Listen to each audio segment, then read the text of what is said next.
A me non sarebbe successo. Sicuramente no, fortunato e non lo sa. La fortuna è cieca, si dice. Questa volta però non è solo la dea bendata a non vederci, ma anche il fortunato giocatore che a Mogliano Veneto ha vinto ben 100.000 euro giocando la schedina vincente al Superenalotto dell'estrazione speciale di Pasqua presso questa edicola cartoleria di Via Zermanesa. Ad oggi nessuno è mai entrato qui per incassare la vincita.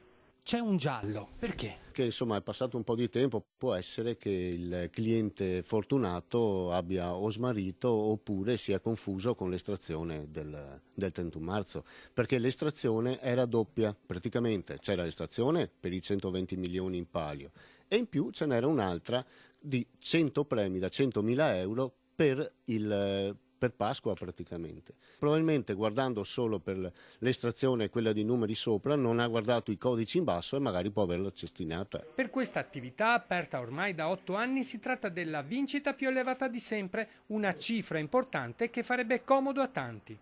Ma sicuramente comprerei uno strumento nuovo a mio figlio che ne ha bisogno. E poi si vedrà una bella vacanza, prima di tutto, no? C'è comunque altro tempo per ritirare la somma, sempre se il vincitore si accorga che la fortuna ha bussato alla sua porta.